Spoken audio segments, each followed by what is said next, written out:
안녕하세요. 반갑습니다. 배우 권혜호입니다.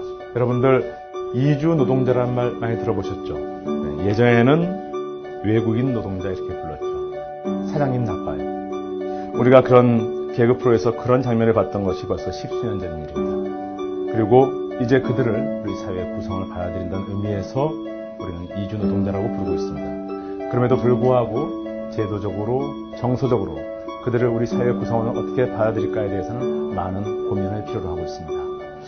저희 이주노동희망센터에서는 그 방법을 좀 더 바깥에서 찾아보고자 합니다.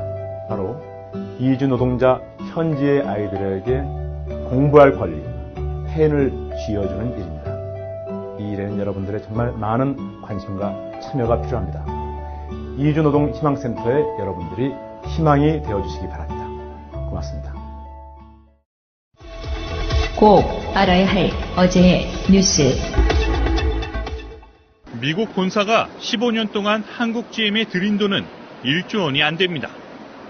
2002년 대우차 인수 비용 4,300억 원, 2009년 유동성 위기를 막기 위해 투입한 4,900억 원이 전부입니다.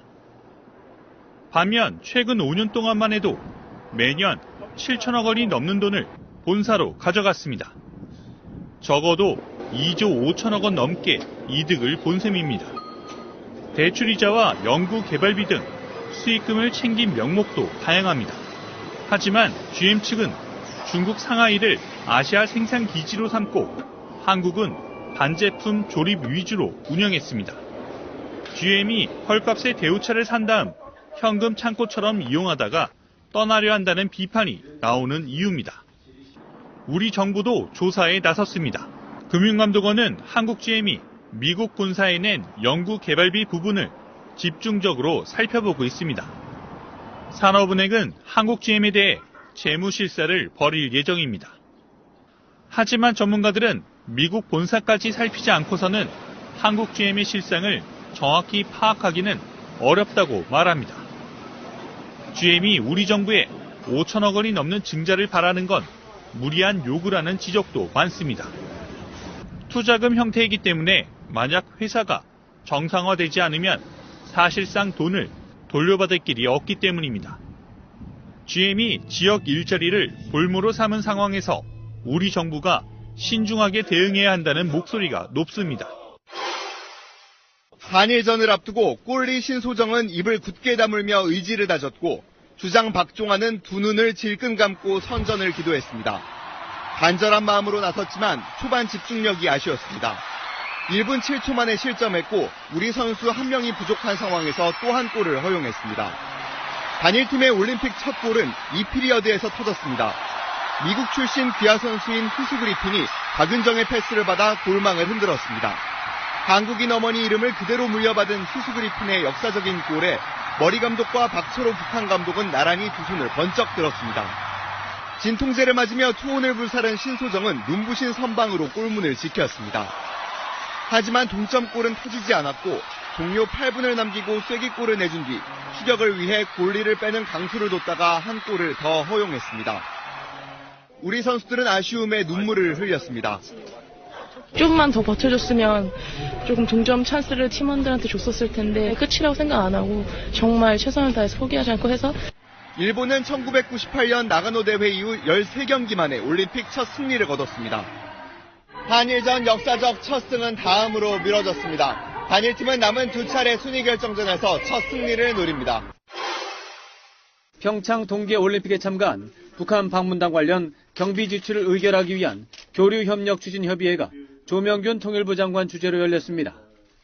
조명균 장관은 북한의 올림픽 참가가 올림픽의 성공적 개최는 물론 한반도 평화 분위기에도 도움이 되고 있다고 평가했습니다. 남북관계 개선 그리고 한반도 평화의 어떤 단초가 되는 그런 중요한 화합의 장이 되고 있습니다. 조 장관은 특히 북한이 고위급부터 시작해 다양한 형태로 많은 인원이 방문한 만큼 국제사회와 소통하는 계기가 되면 좋겠다고 기원했습니다. 조 장관 발언은 북한이 예술단이나 응원단, 태권도 시범단 등이 어떤 형태로든 앞으로 국제무대에 진출하는 상황을 염두에 두고 있음을 반영한 것으로 풀이됩니다. 예술단, 선수단, 응원단 다양한 형태로 많은 인원들이 우리 박람회에서 북한이 평창 동계올림픽을 통해서 국제사회와 소통하는 그런 기회가 되고 문제는 북한의 예술 공연 분야 일꾼들의 기량이 아무리 뛰어나고 국제무대 진출 의지가 강하다고 해도 유엔 안보리 제재 대상이라는 한계에서 벗어날 수 없다는 사실입니다. 다만 우리 정부 입장에서는 북한이 국제무대 진출에 관심을 보이는 것은 비핵화에 대한 북한 설득 가능성을 높이는 요소가 될 수 있다는 점에서 긍정적인 현상으로 평가됩니다. 예, 설명절이 지금 코앞에 다가와 있기 때문에 오늘 신비님도 나오셨습니다. 신비님? 예, 반갑습니다. 예. 목소리 죽이는 남자. 명절이라고 지금. 죽었어 벌써. 제가 댓글을 내서 그걸 봤다니까. 심쿵사라는 걸 들었다니까. 이게 뭔 말이야? 나 못 봤는데. 심장이 너무 쿵각거려서 죽었다고. 복상사하고 비슷한 거예요. 남자 목소리 듣고 예, 너무 좋아서 가슴이 철컥 내려앉는 다음에 그게 죽었어. 심쿵사. 새로운 영화 하나 발견했고요. 득템? 득템. 자, 심쿵사. 우리 신비님 나오셨고요. 나머지는 다 소개를 이미 했습니다. 할 필요가 없는 거죠.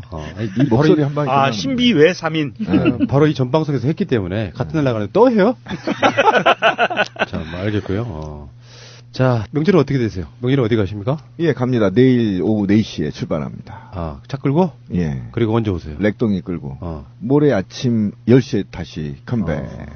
참네. 그 왜 가? 그 왜? 어디길래 그렇게 짧게 갔다 오시는 거예요? 우리 애청자들은 다 아는데 새날 안 들으시죠? 아, 죄송합니다. 장성입니다. 네. 장성에 가면 백양사라는 홍길동 굉장히 유명한 절이 있어요. 그 백양사에 가면은 가을 단풍이 우리나라에서 제일 멋있는 곳. 최고죠. 아, 그래요? 그리고 가끔 홍길동이 후예들이 막 날아다녀. 왜 우리나라 내장산. 단풍 중에서 내장산 계열이 가장 단풍이 예쁜데 그 중에 끝자락이 백양사에 있어요. 그게 장성이에요. 진짜 차 끌고 오르락내리락 하면 실제로 쉬는 시간은 거의 없겠네요? 그렇죠. 아. 원래는 제가 막내였기 때문에 시골에 잘 안 갔어요. 근데 이제 큰아들이 돼가지고 안 갈 수가 없어서. 그러니까 효도 질량 불변의 법칙 이런 거지. 총량. 총량. 총량은 근데 이번에 이제 막내한테 문자가 왔어. 오빠는 효도하는 방법을 몰라. 그러는 거야. 그래서 왜 매번 갈 때마다 용돈 드리는데 그랬더니 오빠 용돈 말고 호두 과자 이런 거 사다가 엄마한테 안겨줘봐. 그러니까 돈만 주고 간다고 이 서운함을 딸들한테 니네 오빠는 말이야 싸가지가 없다 막 이렇게 얘기를 한 것 같아. 그러니까 그게 뭐냐 그랬더니 엄마를 생각하는 마음이 없대. 잘못한 거 맞네요. 네, 내가 그걸 몰랐어, 진짜로. 그래서 뭐, 맛있는 거 있잖아. 엄마가 좋아하시는, 뭐, 큰 게 아니라, 어차피 현금이 들어가니까, 어머님 좋아하는 호두 과자, 이런 걸 주전부리를 사다 주는 게. 요과 같은 것도 어르신들 되게 좋아하세요. 그러니까, 그걸 난 몰랐지. 근데, 어머님은 항상 젊다는 인식이 머릿속에 있어요. 그렇죠. 그리고 엄마는 나보다 항상 부자야. 이런 게 에이. 머릿속에 있어서 이걸 지우지 않으면. 어머니 있는 짜장면이 싫다고 하셨지. 딱 그거잖아요. 그러니까. 이제 생각을 좀 바꿔야 되겠더라고요. 그래서 충격을 좀 먹었어요. 그러니까 그 이야기는 핵심의 요칭 아직도 모르시는구만. 아직도 멀었어. 저 인간은. 그러니까. 저 막내였다니까. 실물. 돈은 당연히 주는 거고. 그렇지. 실물로 내 새끼가 요걸 사왔어를 보여줘야 돼, 엄마는. 다른 엄마들한테. 그래서, 아유, 내가 사오지 말라 그랬는데.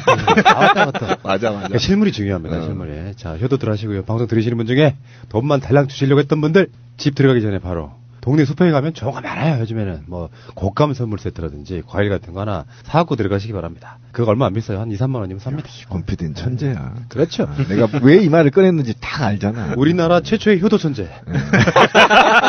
좌파 엄마. 신지식인. 출발하겠습니다. 제23회 동계올림픽 대회인 평창 동계올림픽 대회의 개회를 선언합니다.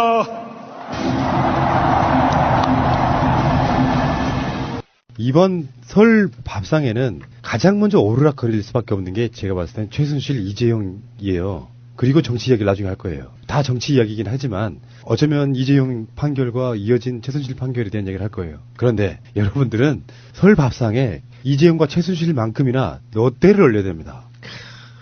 왜냐면 우리나라 부도덕한 기업의 대명사 같은 거예요. 정치권에 줄만 잘 되면 재계 순위 20위권이던 재벌이 단숨에 5위권으로 올라갈 수 있습니다. 이명박 비리 중에 최근에 수사가 시작됐다는 롯데는 노동자들을 향해서는 그 유명한 갑질들 아주 최고로 빛나시죠. 우리 조카가 지금도 롯데 계열사 커피숍에 알바하고 있어요. 안젤리나스. 5,340원짜리. 딱 그렇게 줘요. 최저시급. 그런 기업이고, 그래서 롯데가 지금 창립 51주년 됐는데, 신동빈이 법정 구속되면서 충격에 빠졌다. 뭐 이런 얘기가 있고 징역 2년 6개월에 지금 실형이 돼서 물론 또 2심에서 집행유예가 나면 또 풀려나요. 그러다가 또 대법원에 가서 또 실형이 확정되면은 다시 또 들어가고 이런 방식일 거라고 생각이 드는데 그런데 이재용이 워낙에 나쁜 놈이다 보니까 롯데의 신동빈은 뭔가 좀 대비 효과로 덜 나빠 보이는 그리고 마치 이재용 대비 효과로 신동빈이 피해자처럼 보이는 이걸 어떻게 할 거야 이게. 자 어쨌든 간에 롯데가 지금까지 경제난 뭐 이렇게 몇 년 전에 신동빈, 신동주, 신격호 뭐 부자들 사이에서 이루어졌던 사건들 말할 것도 없고 그러면서 자기 기업 이미지를 좋게 하기 위해서 롯데월드 타워에다가 태극기를 게시한다든지 온갖 것들을 다 했죠. 그런데 알고 봤더니 워낙에 롯데가 유통 전문 회사이기 때문에 비정규직이 아마 우리나라 기업들 중에 가장 많은 회사에 가까울 거예요. 거기다 커피숍 같은 데 포함하면 아마 그럴 거라고 생각이 들어요. 여러분들이 생각하는 롯데는 어떤 회사입니까? 우리가 평론으로서 이야기하지 말고 롯데를 한번 해고해봐요. 그러니까 일반 시민으로서 쪽발이 기업 뭐 이런 거. 네. 그렇죠. 롯데라는 회사의 지배 구조를 보면 신씨 집안이 일본 광윤사를 지배하고 있고요. 광윤사가 일본 롯데홀딩스와 우리나라 롯데홀딩스를 지배하고 있어요. 걔네들이 다 롯데그룹 자체를 지배하고 있는 거예요. 생긴 것도 닮았죠. 아베하고 신동빈. 그런가요? 좀 웃어요. 졸라 닮았잖아. 그런 상황에서 사실은 이게 정경유착의 산물이 롯데그룹이에요. 왜냐하면 외국인 투자 회사의 어떤 그 요건도 갖추지 않았고 그 법망을 피해가면서 살짝 불법적인 형태로 해서 이게 롯데그룹이 존재하게 된 거거든요. 그래서 어찌됐든 이 롯데는 참 어려운 숙제입니다. 그냥 문 닫게 만들 수도 없는 거고 당연히 자본주의 국가에서 이 불법적인 걸 다 탈탈 털어가지고 좀 정상화 시켜줘야 되는데 사실 삼성 정상화 시키는 것만큼이나 어려운 회사가 롯데예요. 저는 이게 롯데 하면 생각나는 게 대기업들 중에 제일 더러운 회사라는 이미지가 있어요. 아, 삼성보다 더 더럽나요? 예, 더러운 정도가 어떤 이미지냐면 모든 재벌 집안마다 폭행 사건이 다 있잖아요. 이렇게 철없는 막내 아들이 뭐 술 처먹고 룸에서 뭐 난동 부리고 뭐 이런 그 사건들이 꼭 하나씩 있는데 하나그룹이 대표적이잖아요. 야구방만이. 예. 근데 롯데그룹은 그런 스토리들 중에서도 가장 지저분하고 이 쪽팔리는 거 있죠.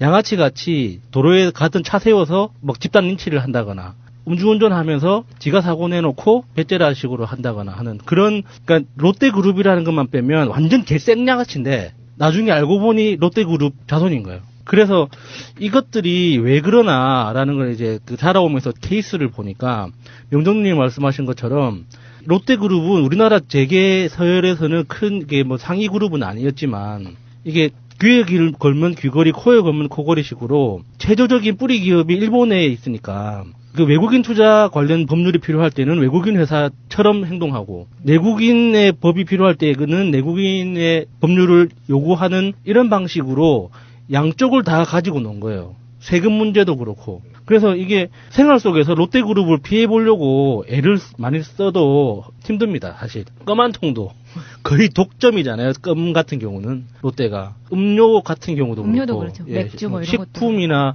뭐 주류 같은 경우도 그렇고. 그래서 이게 너무 볼 때마다 스트레스 받아요. 롯데는 진짜. 껌이라면 역시 신비껌. 많이 씹어야겠어요. 아니 근데 뭐 아저씨들이 생각하는 롯데와 제가 생각하는 롯데는 좀 달랐어요. 뺀질거려 보세요. 제가 또 새로운 캐릭터인데 여기서 아저씨는 신비가 빠지는 거죠. 88년생이니까. 오케이, 좋아. 이 세 사람의 아저씨들과. 네. 최명길 지역구가 송파 을인가? 그렇죠. 제가 그 지역구에 살 때거든요. 그러면 대학교 초년생 때니까 그때 이제 그 지역에 살면은 그때 잠실역에 롯데 백화점이 있었고 롯데월드가 되게 크게 있었어요.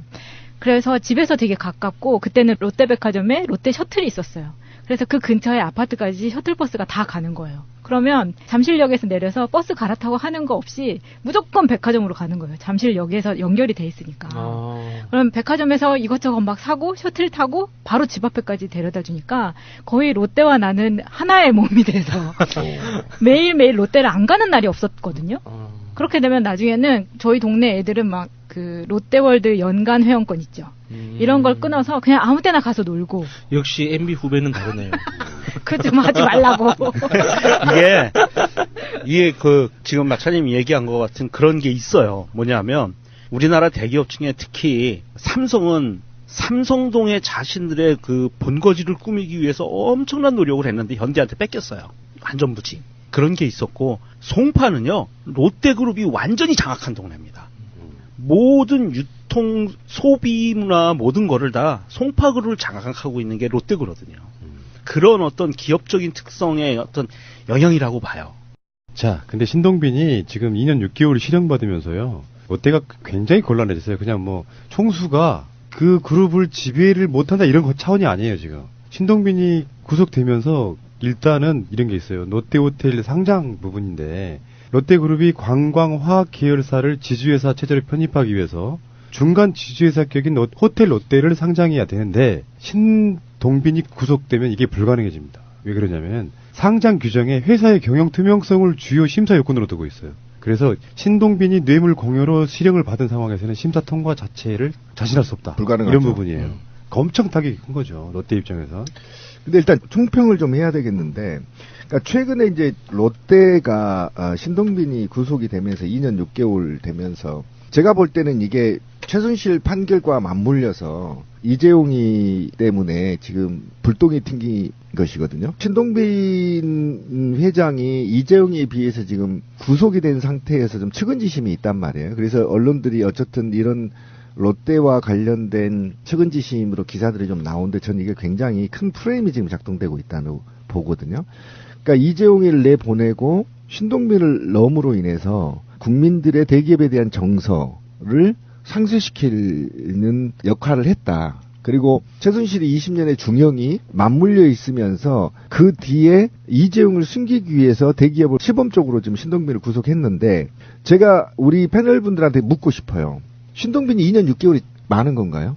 이 정도 특혜, 지난 20년 동안 MB한테 특혜를 받고 제2 롯데월드 타워를 건립하는 데까지 20년 걸렸거든요. 네.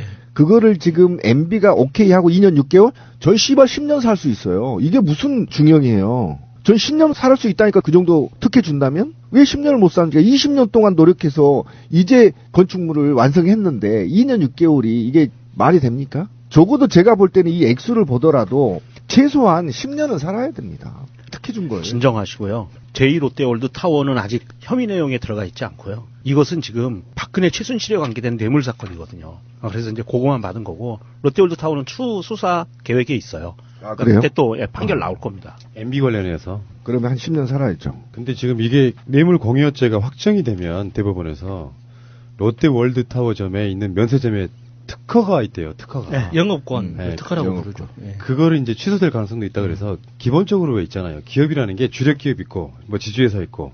그래서 한쪽이 타격을 딱 입으면 규모나 이런 걸로 보면 별게 아닌데 주력 사업이나 이런 것들이 무너지잖아요. 그럼 그 기업은 주가가 떨어지고 그러면서 급격하게 이렇게 쇠퇴하거든요. 우리가 바라는 것처럼 하여튼 재미는 있어요. 그러니까 무슨 말이냐면 무전유죄인 건 맞아. 이재용에 비하면. 그런데 우리가 봤을 때는 롯데도 뭐 어마어마한 기업이긴 한데 이 사람들이 어떤 식으로 정경유착을 해왔는지를 잠깐 우리가 이야기를 해보자는 거예요.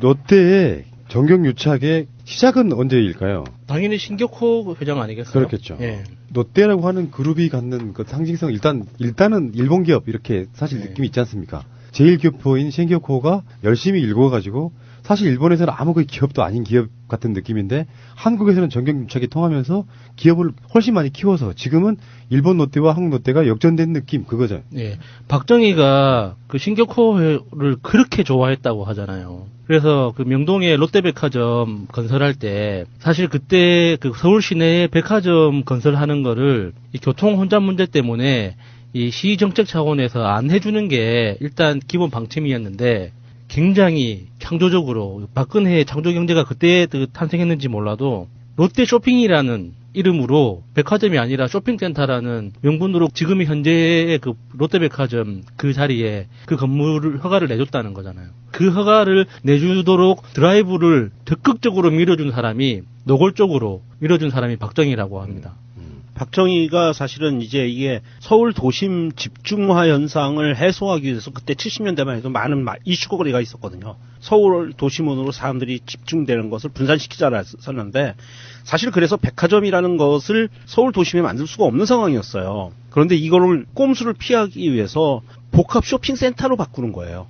그러니까 74년 6월에 어쨌든 반도 호텔을 매각을 입찰해서 이걸 42억 원에 사들였다는 거 아닙니까? 그죠? 그래서 어쨌든 호텔을 차지했고 그다음에 여기에 김종필이가 거의 서울시장 집무실로 사용할 만큼 박정희의 정경유착은 어마어마했다는 거죠. 네. 그때부터 이제 싹이 트기 시작했다는 거 아닙니까? 예, 그러니까 이 집안은 진짜 독특하게 이게 국정 문제 가지고 진짜 보는 사람 너무 열받게 해요. 이게 병역 문제가 걸려 있을 때는 일본인 국적으로 살면서 외국인으로서 가업을 잇는다는 그런 명목으로 회사를 운영하고 그리고 딱 병역 의무가 면탈되는 나이가 되면 한국 국적으로 싹 갈아타서 그때는 또 우리나라에서 누릴 수 있는 조세 혜택이나 정치적인 혜택 이런 걸 뭐 마음껏 누린 이게 보고 있으면 진짜 호구 잡혔다는 느낌이 들 정도로 이것들은 도대체 뭘 믿고 이러나 싶을 그런 기분이 들어요. 아까 말씀드린 것처럼 일본에서는 좀 미미한 기업에 가까웠는데 예.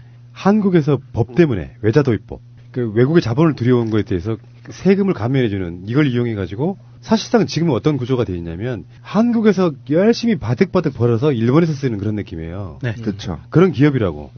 근데 그런 기업이 지금 그렇게 성장을 해오면서 아까 말한 것처럼 박정희가 죽기 전에 마지막 한 일이 롯데 관련한 허가내 주는 거였다고 하니까. 롯데 쇼핑센터 건설 허가에 관련된 업무가 맨 마지막이었고요.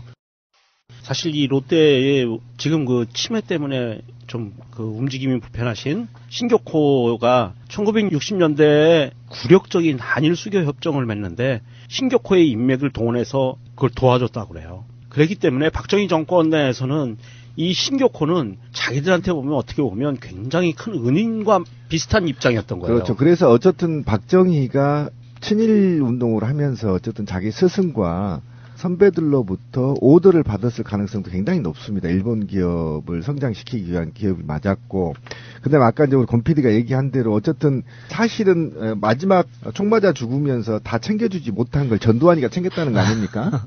그죠?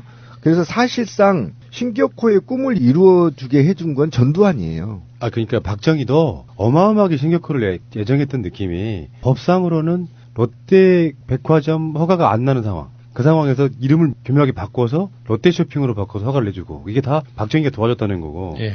전두환이 지금 도와줬다는 건 뭐예요? 지금 잠실 그쪽에 있는 그게 전두환 덕분이라는 그 말씀 아닌가요? 근데 그때 그 이야기를 해야 되는 건 뭐냐면 그렇죠. 잠실을 개발할 때 올림픽 다운 이야기가 있잖아요. 예. 올림픽을 유치하는 그 부분에서 일단 강남 쪽에 우리가 말하는 지금 현내 강남 3구 본진 그 외에 올림픽을 하게 되면서 이제 사실은 서울 땅도 아닌 땅 거기가 서울이 아니었어요, 잠실이. 하남 뭐 이런 거기였다고. 거기를 서울로 이렇게 늘리면서 잠실에 올림픽 주경기장이 세워지죠. 그리고 거기에 부수적인 것이 들어가면서 그때 개발을 할 때 거기만 달랑 오면 안 되잖아요. 그러니까 사실상 롯데월드 쪽에 있는 그 잠실 땅을 예. 사실상은 개발할 수 있게끔 도와준 거죠. 그러니까 롯데에 몰빵을 해준 거죠. 현실적으로 보면. 어쨌든 그 손정묵 교수가 확정한 것은 전두환 때 이제 국보위 때 이게 강남 개발이 진행이 됐거든요. 그런데 여기에서 사실은 지금 문제가 되고 있는 제2롯데월드 부지 있죠. 26,000평. 그때 전두환 정권 때 받은 거예요. 실제 이제 악의 뿌리가 여기서부터 시작되는 겁니다. 그러니까 그때는 사실은 전두환의 통치 자금이 거의 다 이 신격호에서 나왔을 가능성이 굉장히 높다고 보는 거죠. 그만큼 했었고 이게 왜 이렇게 전두환과 연결이 돼 있냐면 사실은 김종필 때 한일 수교 문제와 관련해서 마쿠 협상에 사실은 신격호가 깊게 관여되어 있다는 거 아닙니까? 그러니까 그런 관여된 상태에서 군사 쿠데타 이후에 군부 애들이 일본과의 교류를 누구를 통해서 할 수 있었느냐? 그 바로 신격호였거든요. 그러니까 신격호가 계속 12.12 사태 이후에서도 계속 권력의 실세로 사실은 작동을 계속 하고 있었고 거기서 뒤에 검은 돈들을 계속 대주고 있었고 통치 자금들을 대줬다는 거죠. 신격호가 11월 달에 그러니까 87 항쟁이 일어난 11월 달에 전두환을 독대를 해요. 그렇죠. 대통령이 이제 임기 말이지. 그리고 나서 한 달 후에 정부가 그 롯데 부지를 다 불화해를 해준 거거든요. 근데 그때 한 달 전에 독대한 거 많이 번 스킬 아닙니까? 이재용이 박근혜를 독대하고 이런 거 있잖아요. 네. 그렇죠. 독대에서 50억을 준 거예요. 50억. 맞아요. 그 당시에 87년도에 그 당시 50억이면은 지금으로 치면 어느 정도 최소한 되는 걸까요? 500억? 500억은 더 되죠. 넘겠죠. 현금으로 줬을 거 아니야. 총 준 게 150억이에요. 그렇게 포함해가지고 총 준 게 150억. 그러니까 전두환한테 준 게 뇌물이 그냥 그때는 정치자금이라고 했는데 뇌물이죠. 그렇죠. 뇌물이 총 150억이 전두환한테 건너갔고요. 롯데로부터. 신격호 한 사람이 줬다고 알려진 게 150입니다. 그렇죠. 지금까지 알려진 게 150억인데 문제는 이제 그렇게 돈을 받고 나서 제1롯데월드 부지 이런 땅들을 정부한테 불화를 받습니다. 그런데 그 불화받은 게 시세의 반값의 불화를 받아요. 그렇죠. 그 불화받은 금액이 얼마냐? 그러니까 자기가 이득 본 금액이 800억이 넘어요. 150억 주고 800억 그러니까 그렇죠. 남는 장사죠. 괜찮네요. 굉장히 나쁜 짓을 맡아 하던 기업이었던 거죠.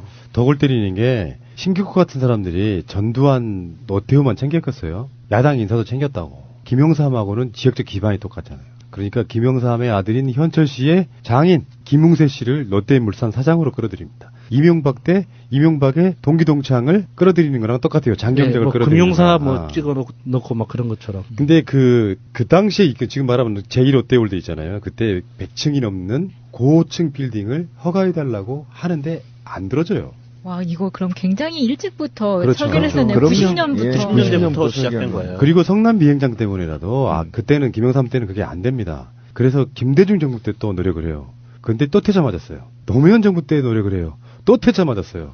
아니, 퇴짜 맞은 게 너무 당연한 거잖아요. 진짜 이거 아무것도 모르는 사람이 봐도 공군부대 옆에 100층짜리 빌딩이 올라간다는 게 말이 됩니까, 그게? 그게 뭐 공군부대로부터 뭐 거리가 50km, 뭐 80km 정도 떨어져 있다면 뭐 검토라도 한번 해볼 수 있을지 모르겠는데 바로 붙어 있어요.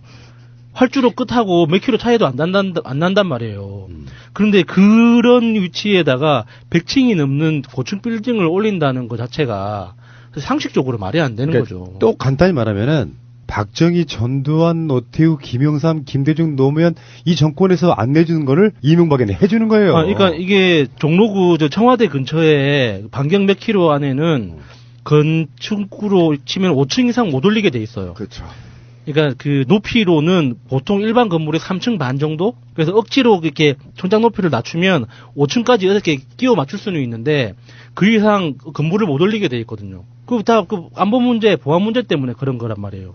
근데 거기에 경복궁 옆에다가 100층짜리 빌딩을 올린다고 생각해 보세요. 그게 말이 돼요, 그게? 그러니까 그 제1롯데월드를 만들기 위해서 그렇게 노력했기 때문에 정권이 바뀔 때마다 가장 실세가 누구냐에 줄을 대가지고 계속 그렇게 했지만 다른 건 몰라도 국방 문제에 관련된 부분이라서 제1롯데월드는 허가가 안 났는데 이명박 때 있잖아요. 롯데가 그런 식으로 많이 하죠. 그러니까 호텔 롯데 자체가 워낙에 우리나라 중앙 핵심부에 있잖아요. 가장 가까운 호텔이야. 고급 호텔 중에서는. 네. 근데 거기다가 이명박 같은 애들이랑 이제 줄 바로 딱 대면은 후보님, 당선자님, 우리 스위트룸 쓰십시오 하고 아예 한 층을 비워주는 거예요. 31층 전체를 빌려줬다는 거죠. 그때 왜 그 서울시장일 박근혜 때. 때도 롯데호텔 스위트룸이 박근혜 전용실이 있었냐 없었냐 거기서 누구를 만났냐 이런 그렇죠. 게 그 있어요. 여기 롯데호텔 31층 스위트룸을 실제로 한번 봐야 되는데 그래야 이 분노가 이렇게 제대로 올라올 텐데 안타깝네요. 예, 롯데호텔 31층 스위트룸을 이명박이 대통령이 되기 전에 경선 시절부터 이게 캠프로 쓰게 내준 거예요. 그래서 계속 그런 행위가 있어 왔는데 나는 이명박의 죄를 추궁할 때 곁다리로 이거는 분명히 파야 된다고 봐요. 그렇죠. 이게 뇌물성이 있느냐 아니냐. 정확하게 이명박 캠프로부터 결산을 받았으면 뇌물은 아니죠. 겉으로 보기에. 그러니까 근데 결산을 안 받았으면 이건 100% 뇌물이거든요. 그러니까 이명박이 어떻든 롯데호텔 31층 스위트룸에서 인수위 시절에 당선 시절에 조각을 여기서 했다. 거기서도 했고요. 예. 여기서 했다라고 한다면 사실은 롯데에 입김이 좀 들어갔다는 얘기거든요. 그러니까 이게 정확하게 정산한다는 게 불가능해요. 그렇죠. 그 스위트룸이 정말 1, 2년 전에 한 몇 달 전에 예약해서 할인해도 한 4, 500만 원 정도 하고 1박에. 이게 시즌에는 2, 3천만 원까지 올라갈 때도 있어요. 아, 가고 싶다. 근데 그런 1박에 1,000만 원이 넘는 그런 층을 몇 달 동안 썼다는 게 그 정산하면 얼마를 받으라고 그러면. 그러니까 정권 때마다 굉장히 노력을 많이 했는데. 자, 그런데 문제는 여기에서 이제 롯데가 이들에게 조각할 때 이 정보를 감청을 안 했겠냐는 겁니다. 그러니까 제가 지금 의혹을 의외로 던지는 것은 지금 가장 큰 문제는 롯데가 어쨌든 123층인가요? 제2 롯데월드를 지을 때 과연 이 문제가 무엇이었는지를 20년 동안 다 알았을 거란 말이에요. 그렇죠. 예. 군부 내에 반대 세력들을 제거하는 데 역할을 했을 거란 말이에요.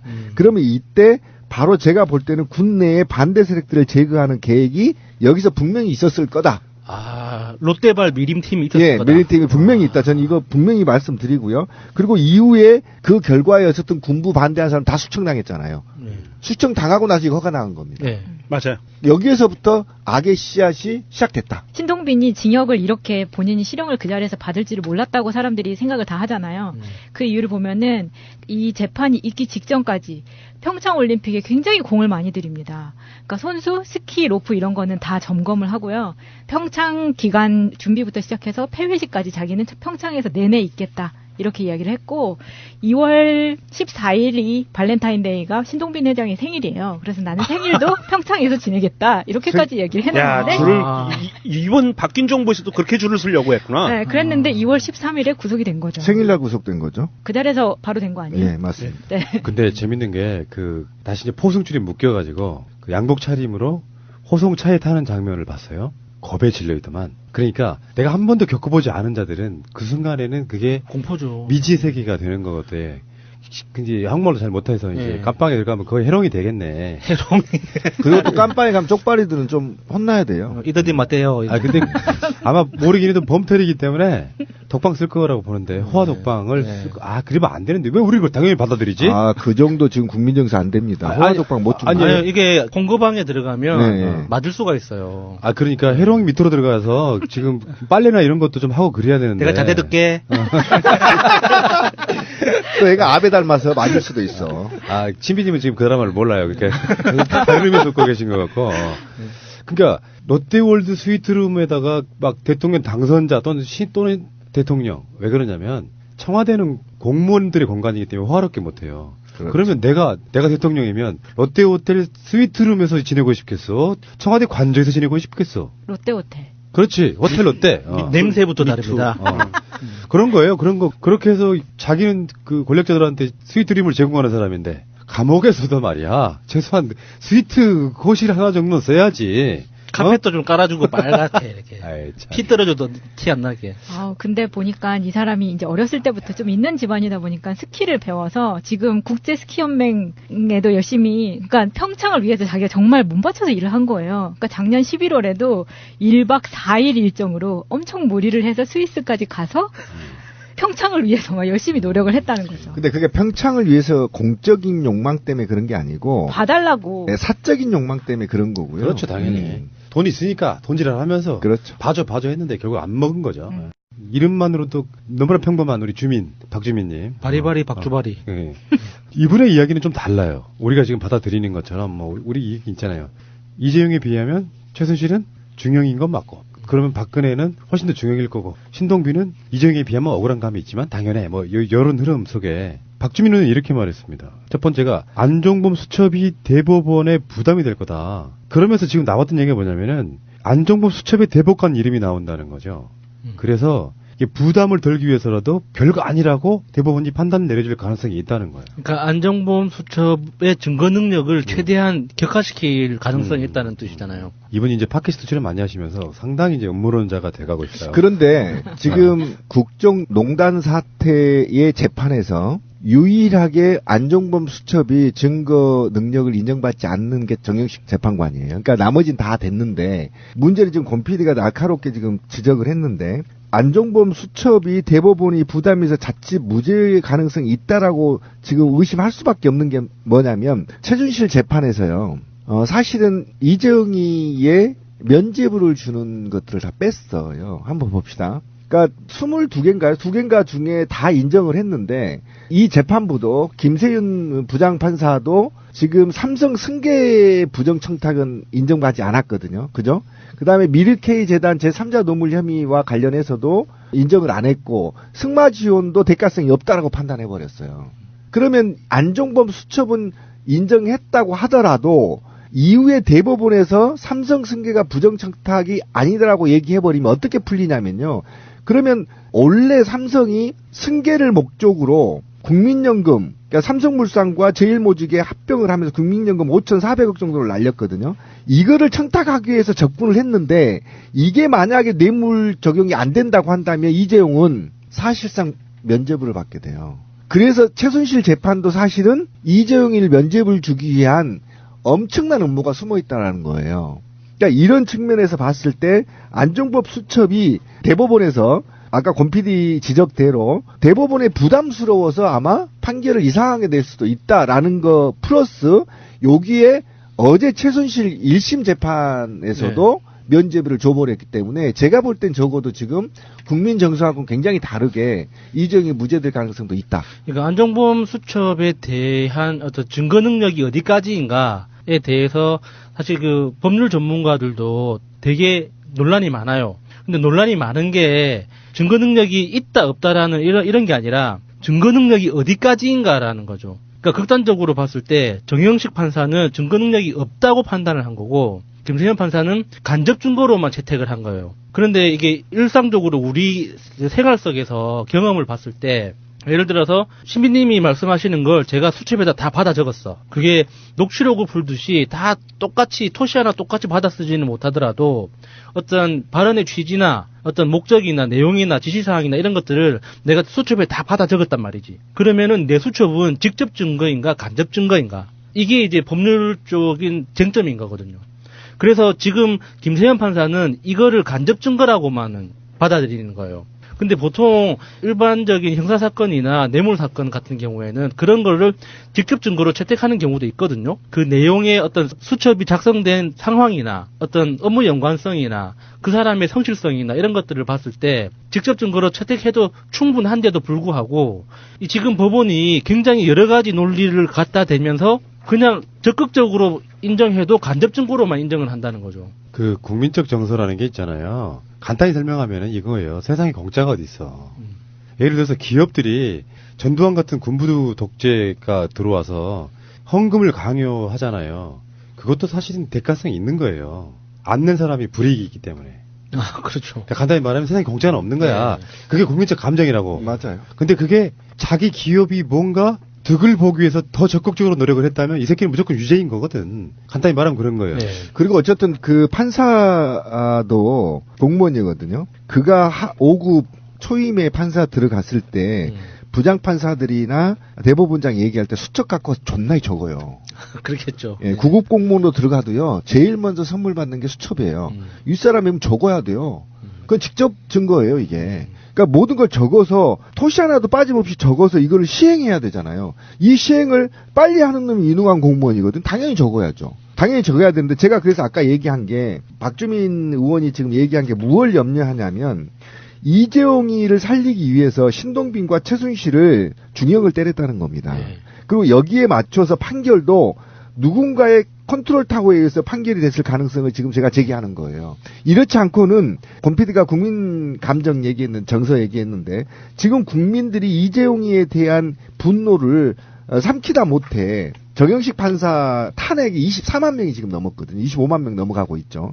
이런 상태에서 신동민을 때림으로 인해서 이재용에 대한 반감을 상쇄시키려는 목적으로 가고 그러면 지금 대법원이 남아있지 않았습니까? 지금 상고심에서 지금 최순실 재판에서도 일부 지금 간접 증거로 해서 삼성 승계 부정청탁이 아니다라고 때려버렸거든요. 거기다가 지금 재판부에서 그러니까 정영식 판사도 그렇고 김세현 판사도 그렇고 삼성 승계 작업은 인정하지 않는다는 취지의 그렇죠. 논지를 폈잖아요.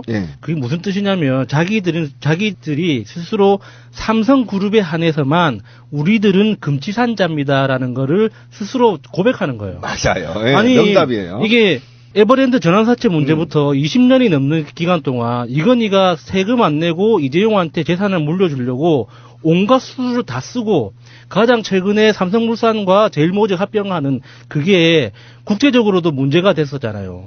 그게 왜 문제가 되냐면 너무 이상한 합병이었기 때문인 거죠. 합병이라는 게 동일 업종이 덩치를 키우거나 안 그러면은 동일 분야에 있는 다른 업종이 시너지를 일으키기 위해서 하는 게 보통 경영상의 전략적 합병인 건데 에버랜드 놀이동산 하는 회사랑 물산 무역회사랑 제일모직 섬유 만드는 회사랑 합병을 한대요. 무슨 명목으로? 몰라 우리는. 하지만 그 결과는 뭐냐면 이재용의 재산 관리를 편하게 해주기 위해서 한 그릇에 담아주는 거거든요. 그렇죠. 여기저기 나눠져 있는 걸. 근데 그렇게 비정상적이고 이상했던 합병까지 그냥 이 삼성 승계 작업 인정 안 한다는 이 말 한마디로 그 이상한 합병까지 정상적인 행위가 돼버린 거예요. 그래서 이 판사 새끼들이 얼마나 또라이냐면 다시 돌아가 봅시다. 국민연금 5천억을 날렸다고 당시. 예, 이건 예. 국민들이 엄청난 미래에 생존권이 달려있는 돈이란 말이에요. 단지 이 돈을 가지고 날렸으면서도 불구하고 만약에 국민연금관리공단이 이거를 승인 안 했으면 합병 못 했거든요. 그럼 이걸 압력을 최순실이가 넣었다는 거 인정까지 하는 거 아닙니까? 그런데 어떻게 우리 법원만 이거를 인정하지 않느냐고요.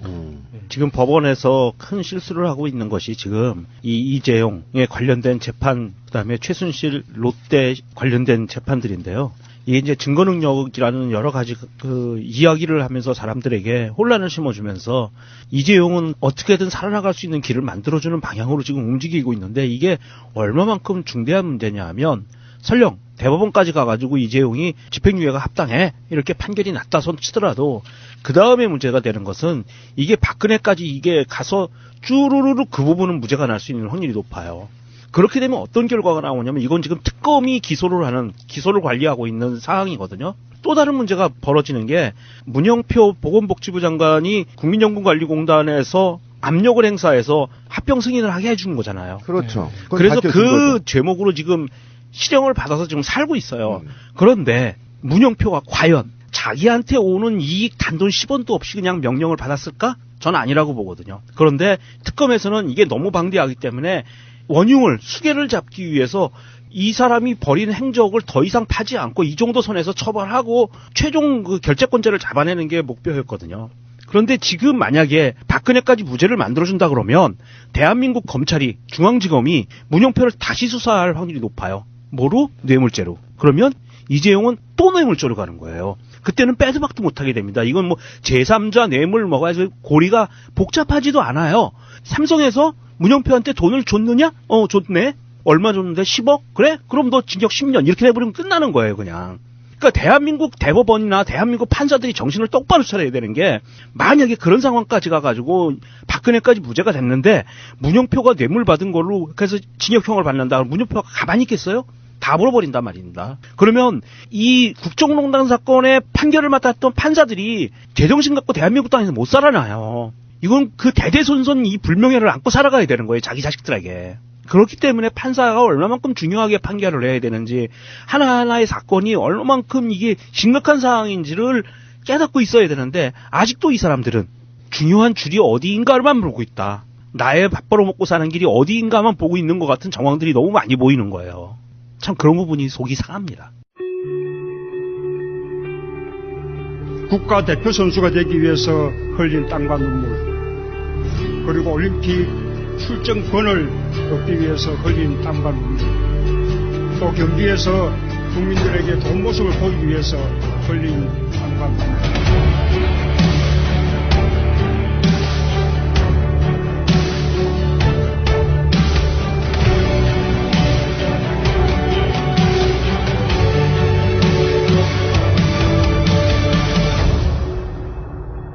그 최선을 다하는 모습이 바로 금메달입니다. 국민들께서는 그런 모습을 보면서 감동을 느끼고 함께 기뻐할 것입니다.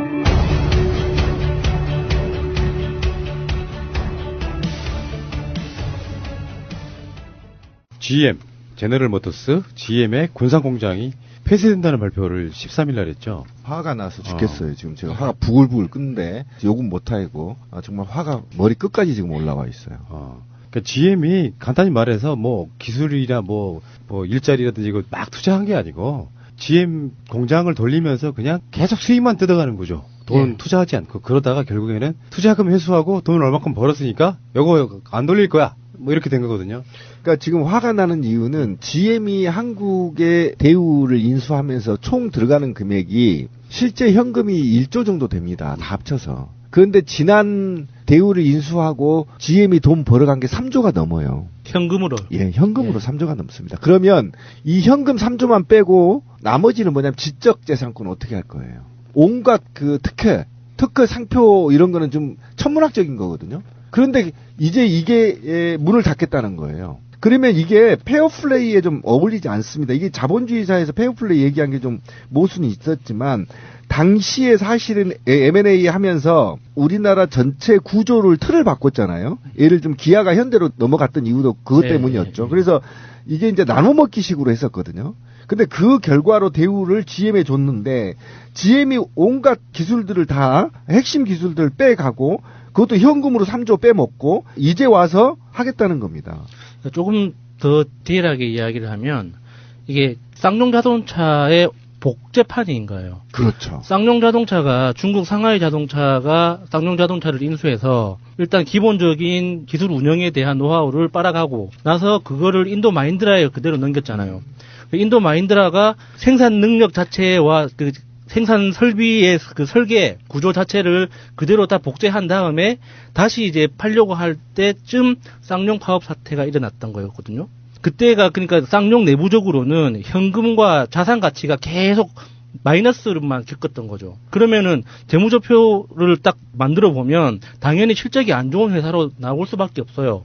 그러면 경영 정상화나 경영 합리화라는 명목으로 회사를 매각하겠다고 하는 게 굉장히 상식적으로 보이는 판단이거든요. 요번에 GM도 똑같은 방식인 거예요. 처음에 인수할 때 자신들이 매입한 그 자산들에 대해서 부채를 끼고 본사에서 매입한다는 명목으로 인수한 다음에 GM으로 들어오는 현금 수입들 중에 최소 5천억에서 많게는 8천억을 연초에 먼저 가져갑니다. 그래서 나머지 기간 동안 영업을 하면 열심히 영업해가지고 GM에서 가져간 현금 수익만큼의 영업이익을 달성하면 재무제표상으로는 약간 마이너스가 되든가 안 그러면은 약간 플러스가 나는 거예요. 그러면 이게 외형상으로는 GM은 항상 경영실적이 안 좋은 회사로 계속 이어지는 거죠. 그렇게 어느 순간 GM 본사에서 이렇게 수익성이 좋지 않은 한국 GM을 운영할 필요가 없다라고 판단하면 세계적인 기준으로 보면 굉장히 합리적인 판단인 거예요. 작년 초에 GM의 새로운 그 신임 사장이 왔었거든요. 그 사람이 이전에 있었던 곳이 인도였어요. 인도에서 그 칼잡이로 유명했었거든요. 구조조정하면서 인적 구조조정으로 해고를 너무 많이 해가지고 칼잡이라는 별명이 있었는데 전문가예요, 그렇죠? 예, 그 사람이 한국 GM의 신임 사장으로 왔단 말이죠. 그 사람이 올 때 이미 예정돼 있던 일이었어요.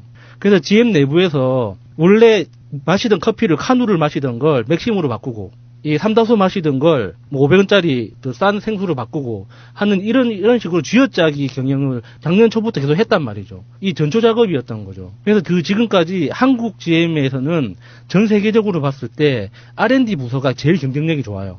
그러니까 R&D 부서에 대한 투자는 한 푼도 줄인 게 없는데 나머지 생산 시설에 대해서는 한 푼도 투자를 안 한 거죠, 지금까지.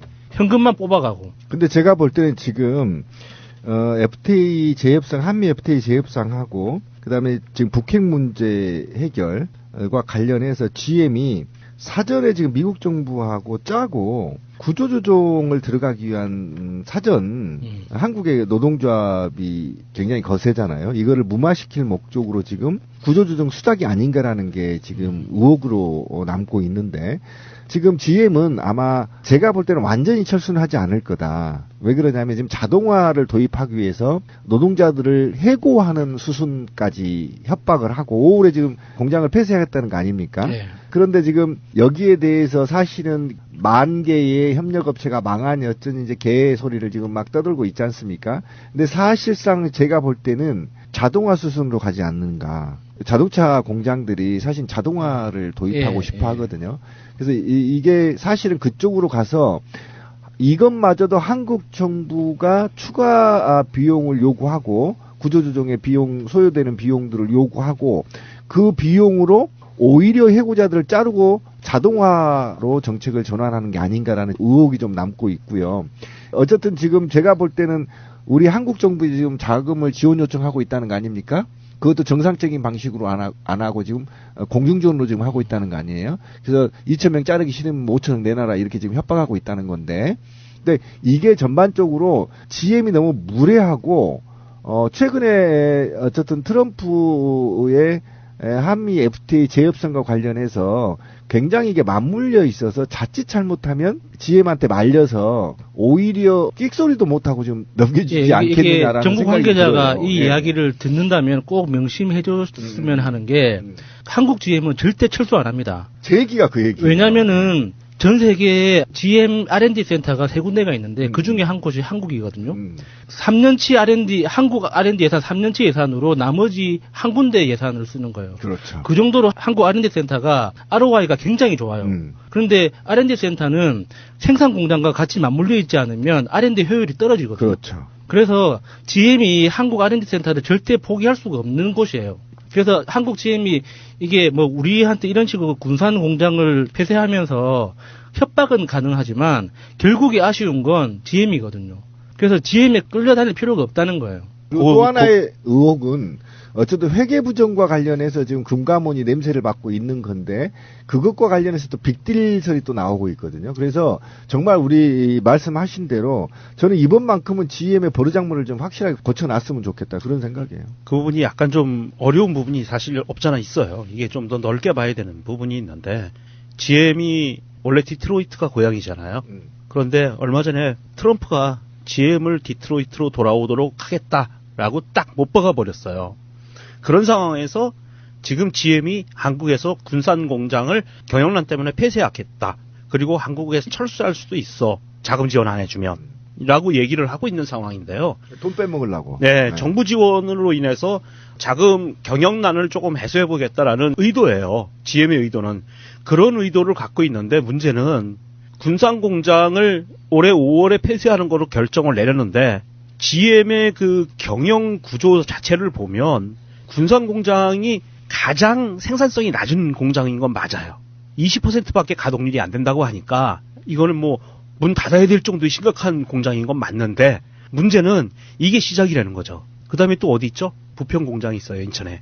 전 세계적인 GM 공장 중에서 가장 효율성이 좋다고 하는 인천 부평 공장을 못 버린다? 아니요, 버릴 수 있다고 봐요, 저는. 왜냐하면 미국으로 돌아가는 트럼프와의 협상에 의해서 과감하게 버릴 수도 있어요. 이 사람들은 자기들이 뽑아먹은 거 다 뽑아먹었다고 생각하면 버립니다.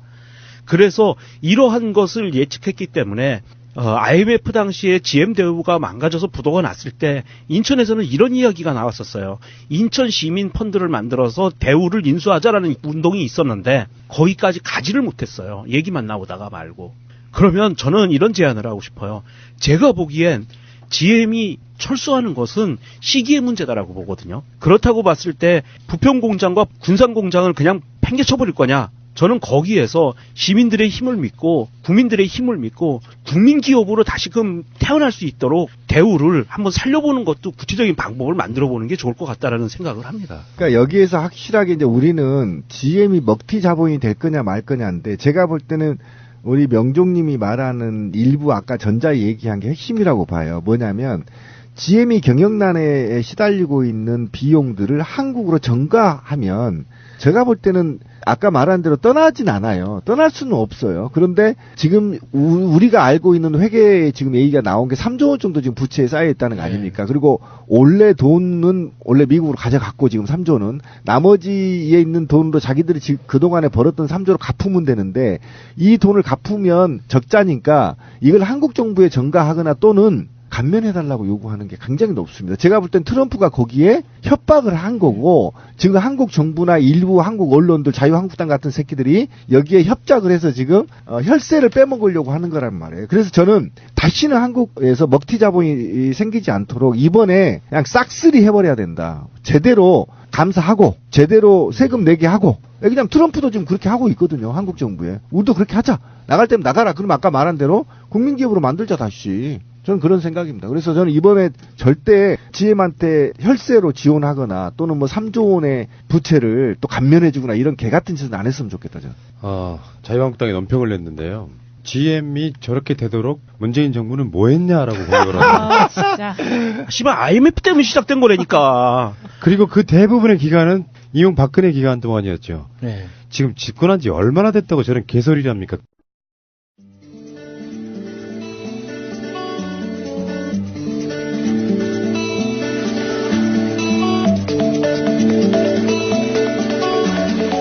예, 미팅 이야기 세 번째. 야수 차례입니다. 제가 살아온 인생이 그렇게 뭐 대단하거나 뭐 화려하거나 뭐 우여곡절이 많거나 이런 것도 아닌데 이분들하고 이야기를 하다 보면 제가 진짜 개망난이인 건 맞는 것 같아요. 여기에 순둥이 3명이 있어서 아니, 그래. 이게 순둥이 3명이 어떻게 사람이 중학교, 고등학교, 대학 다니면서 미팅 한 번도 안 해보고 살아요? 제가 19살 때 연애를 시작해서 그런 것 같은데요. 아니, 그 19살 때 연애를 시작했으면은 15살에는 미팅을 한번 해봤어야죠. 아니, 잠깐 19살에 연애 시작하셔서 그분하고 결혼하신 거잖아요. 예. 와, 재미없어. 한 방에 끝냈는데 뭐 어떡해. 이제 미팅하면 바람이에요. 이제는. 맞아요. 이제는. 바람, 불륜 다 안 좋은 단어들이 따라옵니다. 아니, 제가 중학교 3학년 때 처음 미팅을 했었거든요. 그때 그런 거 이제 아까 그 이야기하셨던 소지품 내에서 파트너 정하고 그런 게 이제 한참 TV에 많이 나왔었단 말이에요. 그래서 친구들끼리 한번 미팅을 해보고 싶다, 저런 걸 해보고 싶다, 뭐 이런 이야기를 하다가 우연찮게 이제 옆 학교 친구, 그러니까 같이 성당 다니던 친구의 친구들하고 이렇게 5대5였나 4대4였나 이렇게 멤버를 짜가지고 미팅을 하자 이렇게 된 거예요. 그래서 그때 미팅 자리에서 제일 말 많았던 친구 있잖아요. 여자친구들 중에, 여자애들 중에 말이 제일 많고 활발했던 친구하고는 아직도 친구예요. 지금도 이제 그 부산에 갈 때마다 보거든요. 1년에 한 서너 번씩은 꼭 봐요. 아, 그때 뭐 잘 되고 사귀고 그랬던 건 그런 거 아니에요? 뭐 중학생이 이렇게 뭐 사귀어봤자 얼마나 생각하게 사귀겠어요. 그때 저랑 파트너가 됐던 건 아닌데, 그래도 중학생들끼리 뭐 짝짝이 파트너를 지어봤자 어디를 가겠습니까? 그 돈도 없는데 결국에는 무리 지어가지고 골목길 배회하고 놀이터 배회하고 하면서 뭐 쭈쭈바 사 먹고 뭐 이게 다죠. 근데 그때 그 친구들이 되게 재미있어가지고 그 친구들끼리 되게 친해져서 아직도 이제 친하게 지내거든요. 아, 보통은 이제 뭐 누구랑 누가 잘 되고 그러면 이제 그 친구들이 따로 놀고 그러는데 그게 아니라 그냥 계속 같이 다녔어요. 그런 경우도 있었죠. 그래서 이제 우리가 중3 때 미팅을 했기 때문에 고등학교 가서 이제 바로 옆 학교가 됐죠. 그 옆 학교에서 이제 같은 동아리에 든 거예요. 그쪽에도 같은 종목 동아리에 들고 나도 그 동아리 종목에 들어가지고 그 동아리 친구들끼리 또 이제 되게 친해졌거든요. 그래서 고등학교에서도 미팅을 몇 번 했는데 이게 반팅이라고 들어봤어요? 반팅. 반 전체끼리 하는. 네, 반과 반이 미팅을 하시고 수십 명이 그냥. 네. 제가 고등학교 1, 2학년 때 반장을 했다 그랬잖아요. 근데 1학년 때 반장이 된 건 정말 우연히 된 거예요. 내가 반장을 하고 싶어서가 아니라 선생님이 반장을 뽑아야 한다고 하길래 나는 관심이 없었어요. 반장 같은 거에 관심이 없었기 때문에. 그래서 그냥 그럼 누군가 뽑겠지라고 있었는데 누가 출마해서 안 되고 누가 출마했는데 자격이 안 되고 뭐 그래 따지는 거예요. 그래서 뭐 나 말고 누가 하겠지 했는데 선생님이 저를 딱 지목을 한 거예요. 그래서 저를 단독 후보로 세워놓고 찬반 투표를 한 거죠. 야, 그래서 북한 스타일로 되셨네요. 그래서 반장이 된 거예요. 그래서 나는 반장이 무슨 일을 하는지를 몰랐거든요. 반장이라는 거에 대한 관심이 아예 없었기 때문에 그냥 멍 때리고 계속 학교를 다녔어. 근데 어느 날부터 아이들이 나한테 따지는 거예요. 반장이 됐으면 반팅 정도는 한번 해줘야 되는 거 아니냐. 그래서 나는 반팅이란 말을 모르니까 뭔 개소리냐. 그러니까 반팅을 반이랑 환이랑 이제 이렇게 단체로 하는 미팅이라는 거예요. 그래서 딱 말만 들어도 피곤할 것 같지 않아요? 진짜 짜증나거든요. 그래서 계속 거부했어요. 근데 저는 어렸을 때 중학교 때 성당을 다녀놓으니까 성당을 다니기 전에도 동네에서 이제 여자친구들이 있었어요. 어렸을 때부터 같이 동네에서 크는 그 꼬맹이 친구들 있잖아요. 동네 친구들. 이런 여자아이들이 있어가지고 어렸을 때 뭐 이렇게 남자 여자 따로 이렇게 놀고 하는 그런 건 없었거든요. 집에 누나들도 있고 하니까. 잘 놀다가도 약간 사춘기 때 좀 멀어지고. 저는 그런 게 없었어요. 그래서 그 이성 친구들하고도 그냥 자연스럽게 다 계속 잘 지냈어요. 그래서 고등학교 가서도 이성 친구들이 주변에 항상 있었거든요. 그러니까 그 친구들을 통해서 이제 너는 왜 반장이 됐으면 반팅을 해야 되는데 왜 이렇게 주선을 안 하느냐. 이렇게 이제 저한테 여자 학교에서 오퍼가 들어온 거예요. 양쪽에서 이제 오퍼가 들어오니까. 잘 됐네. 이제. 이게 그냥 몰라 그냥 한번 해주고 말자 이렇게 해가지고 30대 30으로 이렇게 팀을 짠 거예요. 패싸움도 아니고 이거 뭡니까 이거? 30대 30으로. 신라의 그래갖고 그 명단 우리 반 명단 작성하고 그쪽 명단 받고 숫자 맞추고 그 막 프로그램 짜고 하는 게 진짜 하면서도 너무 싫었어 진짜. 그래가지고 어려울 것 같아. 30. 그래가지고 우리 반 명단을 31명을 짜고 그쪽 여학생 명단을 30명을 받았어요. 내가 빠지려고. 아. 그러니까 그게 그 행사 딱 만들어서 레크레이션 같은 거 한 판 딱 돌리고 이제 짝 짓고 나서 이제 너가 알아서 해. 나는 빠지려고. 31명 우리 반 31명을 잡고 여학생 30명을 잡았는데 반팅 장소에 딱 나갔어요. 나갔는데 우리 반 아이 중에 한 명이 그날 빠진 거야. 그래가지고 30대 30이 돼버린 거지. 짜증이 출석률 굉장히 높네. 미팅 출석률. 네, 시골 아이들은 약속에 대해서 좀 강박 같은 게 있습니다. 활 같네. 네. 서울 같으면 5명 빠지거든요. 기본으로. 아니에요. 그게 핑계대면서. 그 남자 중학교만 계속 다녔던 아이들은 이렇게 여자 사람이 나타난다는 거에 대해서 열이 막 피가 막 거꾸로 막 솟고 막 그래요. 거꾸로 좋게 속지했죠. 거꾸로 솟지는 않고 거꾸로 쏟아가지고 하체에 힘이 많이 실리고 막 그래가지고 이게 30대 30이 돼버렸잖아요. 그러면은 딱 직관적으로 알죠. 내가 한 명을 책임져야 된다는 거잖아. 그렇지. 네, 내가 그래서 누구든 한 명 만나야 되는 거잖아요. 저는 짜증이 너무 났던 거야 그때. 그래가지고 일단 1차 레크레이션 끝나고 그 뭐 소지품 뭐 이렇게 30개 소지품이 나오는 거야 서로. 얘기해가지고 이 파트너를 만들었어요. 그래서 이제 지금 생각하면 그 여학생한테 되게 미안해. 그 여학생이 이제 나하고 파트너가 됐는데 딱 파트너가 되자마자 내가 이제 구속으로 데려갔어요. 그래서 사실은 내가 이 반의 반장이고 2차에서요 이렇게 만들어졌는데 한 명이 빠졌다. 한 명이 안 왔다. 그래서 내가 대신 대타로 이게 들어온 거여서 너는 매우 운이 없는 아이다. 꼴보기 싫어. 꼴보기 싫어. 마찬이 만약에 똑같은 경우야. 이렇게 얘기하면 어떡할 거예요? 할 말이 없어. 만나자마자 나는 사실 올 마음이 없었고 그냥 어쩔 수 없이 하는 거야. 이야기해가지고 진짜 매우 미안하다. 매우 미안하다. 나도 그래. 매우 미안하다. 나는 정말 이 자리가 싫어서 가야겠다. 해가지고 그냥 갔으면 그냥 양아치라고 그냥 매너 없는 놈이라고 그 얘기 한 거부터가 이미 매너 없는 놈 된 거예요. 제가 집에 잘 돌아가라고 그 당시에 회수권 기억하죠? 회수권 한 장을 줬어. 무사히 집에 잘 가라고. 맥이네. 빨리 딴 데 가지 말고 집으로 바로 가라.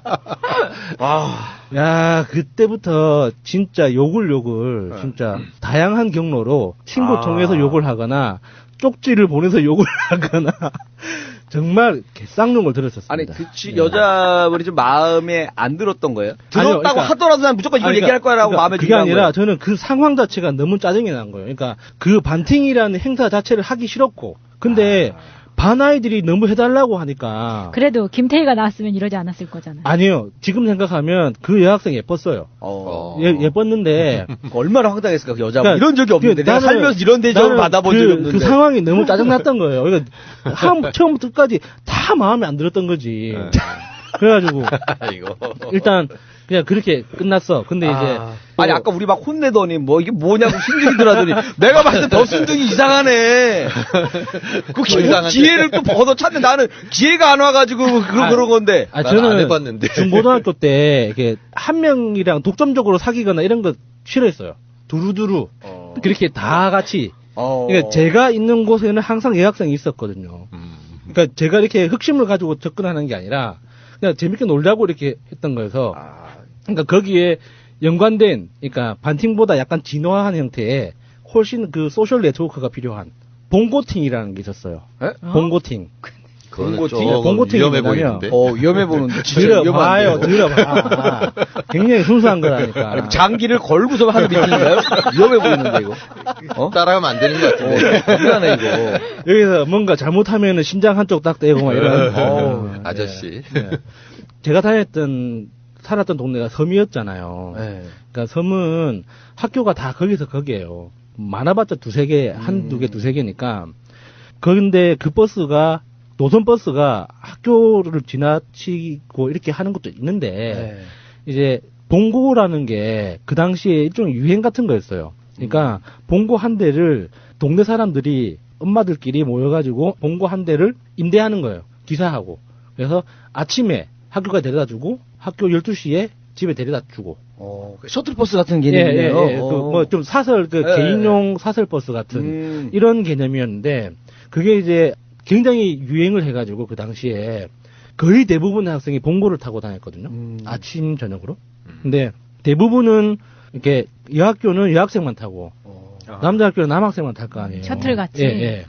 근데 이제 저는 성당 다니면서 여자친구들도 많고, 또 이제 반장이고 하니까 이제 그 신분이 노출돼 있었잖아요. 그래서 옆 학교하고 교류도 하면서 그쪽 여자친구들도 많이 알고 있고 하니까, 이제 애들이 저를 통해서 누군가를 찾는 거예요. 걔 몇 학년, 몇 반에 누군가 있다는데, 전화번호 좀 알려줘. 이런 식으로. 아무 그 당시에 국정원 같은 역할을 하셨네요. 그 연락처. 결과적으로 그런 건가. 그러니까 그렇게 나도 모르게 중간에서 이렇게 다리 역할이 됐던 거죠. 그래서 이게 나중에는 봉고팅으로 연결되는 거예요. 그 봉고 한 대에 타는 여학생 12명과 어떤 다른 봉고 타는 남학생 12명을 연결해 주는 거지. 참. 정말 다양하다. 이건 처음 들어봤어요. 봐도 봐도 처음 보네. 네. 그 되게 재밌었어요. 재미있을 것 같아요. 자, 1번 서로 나옵니다. 봉고차 문 열고 한 명씩 나와가지고 우리 손잡고 가고. 자, 2번 나옵니다. 2번. 그러니까 그 봉고팅 연결시켜줄 때 핵심이 뭐냐면 그 봉고 운전해 주시는 아저씨 있잖아요. 네. 아저씨를 설득해야 되는 거거든요.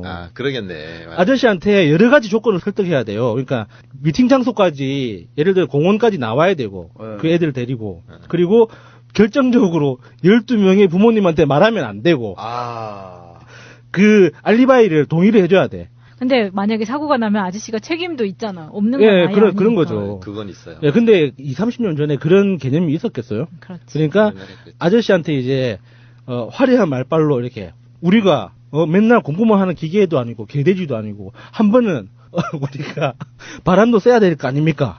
우리가 뭐 술 먹겠다는 것도 아니고 담배를 피우고 놀겠다는 것도 아니고 뭐 연애질 하겠다는 것도 아니고 그냥 우리끼리 연애질 하겠다는 거잖아요. 아니에요. 연애질이 아니라 이 12명 이게 청춘들이 만나서 한바탕 크게 바람 쐬고 놀고 하겠다는 건데 그거 좀 시간 좀 주면 안 되냐고. 뭐 이렇게 이제 설득을 해가지고 봉고 아저씨가 그렇지. 그러면 이제 우리가 5,000원씩 걷어가지고 아저씨 수고비 딱 드리고. 아 진짜? 되게 체계적이네. 야. 그렇게 봉고팅이라는 것까지 진화를 하게 됐죠. 아니, 그 봉고 같은 경우에는 제 친구가 신림동에서 고시 공부할 때 그 얘기를 하더라고요. 그 학원에서 여기인가? 이렇게 왔다 갔다 하는 셔틀이 있대요. 자기들 몇 명 해가지고 타는 셔틀. 그 안에서 그렇게 러브라인이 형성된다고. 그런 것도 있구나. 저도 고등학교 마지막 학기에 봉고에서 우연히 만난 여학생한테 꽂혀가지고 같은 학교 지원해서 입학해서 한 학기를 따라다녔어요. 사귀진 않고요. 사귀어달라고 따라다닌 거지. 결과가 별로 안 좋았어요. 근데? 차였죠. 그래서 그 이야기를 하려고 하는 거예요. 이게 차이고 나서 제가 얼굴을 크게 다친 적이 있어요. 대학 입학하고 대학 입학해가지고. 지금보다도 더 많이 다쳤을 때 얘기하시는 거예요? 그러니까 성형수술로 보고 난 얼굴이에요. 되게 심하게 아니 근데 지금 너무 멀쩡하신데? 아니, 티가 하나도 안 난다고. 네. 나는 처음 봤을 때도 그런 얘기 했던 것 같은데 전혀 성형했다라는 상상을 못했어요. 한번 그 얼굴이 내려앉아가지고 이렇게 복원을 했었는데 되게 큰 수술을 한번 했었어요. 또 뭔 짓을 했길래 그런 그건 다음 기회에. 그때 그러니까 치료 과정에서 얼굴에 흉터가 되게 크게 이제 몇 개 생겼을 거 아니에요. 얼굴을 다쳐놓으니까. 그래서 얼굴에 이제 막 붕대를 떼고 이제 크게 흉터가 보이던 그 시절이었어요. 그 시절에. 생각만 해도 딱 진짜 보기 싫은데. 나이가 좀 어릴 때죠, 그러면. 20살. 대학 한참 막 이성에 막 민감하고 이럴 때인데 얼마나 괴로웠을까. 근데 저는 그거를 되게 재밌게 활용을 했어요. 껌팔이 알아요? 친구들이 소개팅 하고 있으면 가서 껌 판다고 하잖아요. 그래서 껌 한 통에 5,000원씩 10,000원씩 팔고 막 이렇게 막 방해하잖아요. 이렇게 여학생 막 겁주고. 그래요. 그래서 여학생 겁주면은 그 남자애가 이렇게 뭐 그 기사도인 척하면서 가이끼 새끼야 이러면서 막 10,000원짜리 딱 찔러주고 막 보내고 막 이런 뭐 꽁트 같은 짓거리를 좀 했었거든요. 근데 지금 이렇게 멀쩡한 모습으로 이야기를 하니까 재미있는 것 같은데. 얼굴에 칼자국 있는 사람이 껌 한 통 들고 한 통 10,000원입니다 이러면 여자 10명이면 9명이 다 울었어요. 아 진짜? 너무 쫄아가지고. 얼굴에 그 자국 있는 거는 좀 임팩트가 있더라고요. 근데 수도 진짜 잘 되셨다. 나 얘기만 들어보면은 되게 큰 흉터였을 것 같은데 말 안 했으면 진짜 몰랐다니까. 모르잖아요. 맞아요. 전혀 티 안 나요. 저도 그랬어요. 그 비법이 있는데 그 다음 기회에 알려드리겠습니다. 이게 그 표정은 스스로 만들 수 있다고 하잖아요. 얼굴을. 그래서 이제 얼굴 마사지, 얼굴 스트레칭 이런 거 정말 열심히 했었어요. 잘 붙게 하려고, 표정 만들려고. 예, 이게 얼굴이 전체적으로 약간 삐뚤어졌었거든요. 아무리 이렇게 그 봉합을 잘해도 뼈가 내려앉은 거면 그 정확하게 복구하려면은 이거를 다시 한번 수술을 해줘야 돼요. 그래서 얼굴 표정이 굉장히 좀 부자연스러워지는데, 그래서 저는 의사 선생님한테 좀 어떤 좋은 이야기를 듣고 나서 꾸준히 연습을 했죠. 예. 지금 좋아하셨어요. 키스할 때 뭐 불편하고 그런 거 없으신 거죠? 예, 아무도 몰랐습니다. 뭐 됐습니다. 네. 아주 잘 됐어요. 그렇게 군대 가기 전에 이제 사고 치고 이제 막 얼굴 안 좋은 상태에서 결국에는 군대까지 갔어요. 그래서 군대 가서 제대하고 나서 처음 소개팅을 예전에 한번 이야기했었죠. 친구 대신에 돈 받고 나가서 소개팅해서 그 여자친구랑 이제 오래 사귀었었죠. 그리고 제가 가장 최근에 했던 소개팅은 그 국회에서 보좌관 할 때. 국회에서 보좌관 할 때. 어떻게 보면 가장 그 어깨에 힘 많이 들어가 있을 때 아닙니까? 저는 그런 개념이 없어가지고 그게 뭐 좋은 자리인지는 몰랐는데 어렸을 때 제가 성장했던 동네 어르신들이 이제 제가 보좌관 됐다는 이야기를 듣고 더 난리치신 거예요. 그래가지고 국회의원 될 거야 하면서 그분이 드디어 정치계로 이제 소개팅을 시켜서 억지로 소개팅 자리에 나갔죠. 나가서 보니까 어디서 많이 본 애인 거예요. 그래서 누구지 해서 이야기를 하다 보니까 제가 성당 다니면서 주일학교 선생님 할 때 중학교 2학년인가 1학년이었던 친구예요. 야, 이거 뭐 드라마인데 잘 됐으면 완전 드라마 스토리인데. 그래서 이건 드라마네. 저 정말 깜짝 놀랐어요, 진짜. 이거는 뭔가 좀 폐륜을 저지르는 듯한 그런 느낌이 있죠. 나이 차이가 얼마나 나는데요? 6, 7? 아니, 뭐, 그 정도. 그러니까 그게 나이 차이가 중요한 게 아니라 처음에 만났던 그 관계가. 중학교. 그러니까 내가 선생님일 때 중학교 이제 막 된, 중학생이 이제 막 된 그런. 뭐 과외 선생님이네. 그러니까 내가 지금 생각하면은 또 미안하지. 불편하다, 나는. 그래서 맛있는 거 사줄 테니 불쾌하지 말고 잘 돌아가라라는 이야기를 아무리 좋게 한다고 좋게 들릴 리가 없잖아요. 근데 저는 또 똑같이 욕을 들었죠. 그러니까 그런 멘탈은 좀 홍상수 감독님한테 좀 배워야 돼요. 너무 약해, 멘탈이. 거긴 너무 강하지 않아요? 어떤 기회만 된다면, 뭔가 할 수만 있다면, 뭐 수작을 부린다 이런 개념이 저한테는 좀 부족한 것 같긴 해요. 그러니까 너무 약간 어떻게 보면 좀 마음을 좀 열고 이렇게 좀 다가가도 되는데 스스로 막 좀 너무 그런 거에 대해서 조금 많이 닫아놓는 것도 좀 있으신 것 같아요. 보면은 이제 좀 기회가 없지는 않으신데. 중간에 제가 생략한 게 많고 방송으로 할 수 없는 이야기들도 많이 있어서 이게 생략이 돼서 그렇지. 소개팅 이후에 그 여성분이 애를 안고 오셨나요? 뭐 그런 건 아니잖아요. 저는 제 친구들, 그러니까 푸나님이 저를 개망난이라고 이렇게 부르시잖아요. 인정합니다. 그리고 친구들은 저를 개쓰레기라고 하거든요. 인정합니다. 존나 빠진 박서방. 예. 존나 빠진 박서방. 인정, 동의, 보감. 다 인정해요. 그러니까 이 정도에서 정리하죠. 너무 길어지고 있어. 예. 알겠습니다. 우리 다야가 또 또 충격적인 건 또 봉고 미팅부터 해서 반팅. 봉고팅. 봉고팅. 봉고팅. 좀 재밌었어요. 기발하네요.